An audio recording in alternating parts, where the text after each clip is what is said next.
오늘 세례식을 맞아서 이 거듭남에 대한 의미를 살펴보고자 합니다. 오늘 거듭남에 대해서 밤중에 예수님을 찾아온 니고데모와 나누는 대화 장면입니다. 요한복음 3장에서 이 거듭남에 대해서 예수님께서 먼저 말씀을 꺼내십니다. 내가 진실로 진실로 내게 이르노니. 성경에서 예수님께서 특별히 이렇게 두 번 진실로를 반복해서 말씀하시는 것은 중요하다라는 것입니다. 밑줄 팍팍 그어라, 이런 말이라고 볼 수가 있습니다. 진실로 진실로 내게 이르노니 사람이 거듭나지 아니하면 하나님의 나라를 볼 수 없느니라. 쉽게 말하자면 천국에 못 간다, 그런 말입니다. 그럼 거듭남에 대해서 이 니고데모가 다시 반문을 하겠죠. 거듭난다 그러면 다시 태어난다라는 이 말 자체를 직역하면 그렇지 않습니까? 그러면 어떻게 다시 태어나느냐라는 거죠. 니고데모는 이렇게 묻습니다. 그러면 두 번째로 태어나야 됩니까? 모태에 다시 들어가야 됩니까? 그래서 이렇게 나와야 되는 것입니까? 성경에서 거듭나다라는 이 표현은 두 가지 의미를 갖습니다. 니고데모가 이해한 첫 번째 뜻, 다시 태어나다, 즉 두 번째 태어나다의 의미를 먼저 갖고요. 또 다른 의미가 위로부터 태어나다라는 뜻입니다. 첫 번째 의미는 영어로 born again, 다시 태어나다. 두 번째 의미는 born from above, 위로부터 나다라는 것입니다. 여러분, 우리는 이미 이 땅에 태어났지요. 그런데 이 땅에 태어난 순간부터 믿음을 갖게 되는 것 아닙니다. 이 땅에 태어난 순간부터 하나님을 알게 되면서 태어난 사람 없습니다. 이 땅에 태어날 때 어떤 사람은 기독교 가정에서 태어나서 난 어렸을 때부터 모태에서부터 교회 다녔다. 그렇더라도 그런 가정에서 태어나서 예수 그리스도를 알고 자연스럽게 믿기는 쉬울지는 모르지만 그럼에도 불구하고 하나님을 알고 태어난 사람은 이 땅에 아무도 없습니다. 하나님을 알고 예수 그리스도 그분께서 나의 죄를 대속하신 주님이심을 알고 그분을 주로 고백하는 그러한 과정을 거쳐서 위로부터 태어나야 되는 것이지요. 이어서 예수님께서 말씀하십니다. 네가 뭔가 잘 모르는 것 같은데, 거듭나다라는 이 의미 뜻을 잘 알아듣지 못하는 것 같은데, 그래서 또 진실로 진실로라고 말씀을 하시죠. 너에게 이르노니 사람이 물과 성령으로 나지 아니하면, 예수님의 해설입니다. 해설. 근데 우리에게는 이 해설도 어렵습니다. 진실로 진실로 내게 이르노니 물과 성령으로 나지 아니하면 하나님의 나라에 들어갈 수 없느니라. 하나님 나라에 들어갈 수 없다. 물과 성령으로 나지 아니하면. 그럼 물은 뭐고 성령은 뭔가? 거듭나다라는 것은 위로부터 태어나다라는 건데, 물로 성령으로 어떻게 나는가? 물은 우리가 조금 더 이해하기가 쉽습니다. 오늘 받는 세례입니다. 세례를 통하여서 우리는 죄 씻음을 받은 표로서 세례라는 의식을 거행합니다. 씻음, 비움이죠. 비움. 물로 난다라는 것은 우선 자기 자신을 비우는 것입니다. 죽음입니다. 나는 죽었다. 그리스도 예수 안에서 이전에 나는 죽었다. 예수를 모르는 나는 죽었다. 그 이전의 삶으로부터 나는 이제 달라진다. 그 이전의 삶과의 단절이요, 죽음이요, 씻음이요, 비움의 의미를 바로 물로 난다라고 말할 수 있습니다.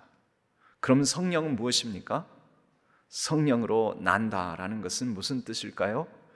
그래서 그 말씀을 이해하려면 베드로전서, 오늘 우리가 두 번째로 읽은 본문의 말씀으로 가야 됩니다. 베드로전서 1장 3절의 말씀은 이렇게 말씀하고 있습니다. 베드로전서 1장 23절이죠. 죄송합니다. 베드로전서 1장 23절 다 같이 한번 읽어볼까요? 너희가 거듭난 것은 썩어질 씨로 된 것이 아니요 썩지 아니할 씨로 된 것이니 살아있고 항상 있는 하나님의 말씀으로 되었느니라. 여러분, 첫 번째 물로 난다라는 것은, 물은 씻음, 비움, 죽음입니다. 그러면 씻고 비우고 죽으면 이제 다시 새롭게 채우고 살고, 그리고 씻었다면, 우리가 목욕하고 나면 씻었다면은 새롭게 입어야 되죠. 그러니까 성령으로 나는 것은 채움이라는 의미를 갖는데, 그 성령으로 나는 것에 대해서 베드로전서 1장 23절은 이렇게 해설하고 있다라고 우리는 말할 수 있습니다. 너희가 거듭난 것은, 여러분은 다시 위로부터 태어나신 분들입니다. 그런데 바로 썩어질 시가 아니라 썩지 아니할 시, 곧 성령으로 다시 태어나게 되었는데, 그 성령으로 다시 태어났다라는 것은 썩지 아니할 시, 바로 살아있고 항상 있는 하나님의 말씀으로 된 것입니다. 여러분, 오늘 세례를 받고 죽음 이전에 나는 죽었고 이제 다시 그리스도 예수 안에서 새 생명으로 난다라고 한다는 것은 말씀 붙들고 말씀으로 채우고 말씀으로 깨닫고 그 말씀 속에 드러난 하나님을 더욱더 알아가면서 살아간다라는 것입니다. 오늘 세례를 받는 5분은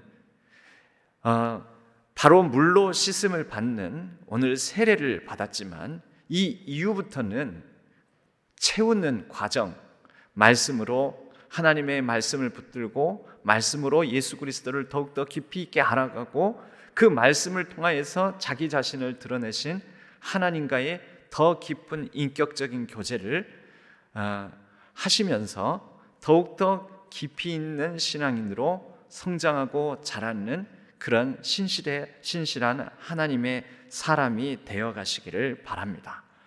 바로 육으로 난 것은 육이요 영으로 난 것은 영이니, 여러분, 육은 우리의 삶을 두려움을 벗어나기, 육으로 씹는다는 것은 그런 것입니다. 우리가 육체를 가지고 있는 한은 이 땅에서 이 두려움으로부터 참 벗어나기가 쉽지 않은데, 우리의 육신은 두려움 벗어나기와 그 다음에 욕심 채우기, 우리의 육은 하나는 없애고 하나는 채우려고 하는데 없애는 것은 두려움, 그 두려움이 막연한 두려움에서부터 죽음에 대한 두려움, 안전에 대한 두려움, 병에 걸릴까 싶은 두려움, 내가 이렇게 허무하게 살다, 그렇게 허무하게 인생을 살다 가면 어떡하지라는 두려움, 여러 가지 염려와 걱정, 불안, 여러분, 이런 것을 벗어나고자 하는 게 육입니다. 동시에 육은, 우리의 육신을 가지고 있는 한은 욕망으로 우리 자신을 채우고자 합니다. 그것이 바로 육으로 난 사람은 육이라는 것이죠. 두려움 벗어나기, 그리고 욕망 채우기. 그런데 영으로 난 것은 영이니, 영으로 난 사람은 어떻게 합니까? 말씀으로 심고 말씀으로 거두고, 말씀으로 심어 말씀으로 채워 말씀의 풍성한 그 은혜를 누리고 나누면서 살아가는 것입니다. 여러분, 영이라고 해서, 성령이라고 해서 우리가 대단히 신비적으로 이해하는 것이 아닙니다. 말씀 따라, 말씀과 함께 말씀이 인도하시는 그 삶을 알아가고 채워가면서, 그렇게 영으로 난 사람으로서 영의 열매를 거두며 이제 믿음 생활하면서 믿음의 풍성한 열매 거두며, 그렇게 그리스도 예수 안에서 다시 살아가는, 의미 있고 가치 있는 인생을 살아가는 우리 오늘 세례받는 5분의 색다른 특별한 의미 있고 가치 있는 인생이 되기를 주님의 이름으로 간절히 축복합니다. 오늘 말씀을 함께 듣는 우리 모든 성도님들도, 아, 그렇구나, 거듭난 인생으로서 위로부터 다시 태어난, 다시 생명을 받은 삶을, 말씀을 붙들고 하나님을 깊이 있게 더욱 알아가며, 또 뒤늦게 내 뒤에 그리스도 예수 안에서 위로부터 받은 생명을 이제 걸음마 떼어가며 누려가는 이 귀한 성도님들을 돕고 말씀으로 먼저 배우고 더 말씀으로 성장한 사람으로서 따뜻하게 사랑으로 잘 인도하고 또 그렇게 품어주는 우리 모든 신안의 가족들 되기를 바랍니다. 그렇게 영으로 심어 영으로 채우고 영으로 결실하여 영적 풍성함을 같이 누리는 공동체가 교회, 우리 신앙 공동체입니다. 오늘 이 귀한 세례식 예식 가운데 하나님께서 성령 하나님으로 같이 하여 주시고 오늘 세례를 받는 5분을 비롯한 우리 모든 성도님들에게 동일한 영적 풍성한 은혜를 부어주시기를 주님의 이름으로 간절히 축복합니다. 기도하겠습니다.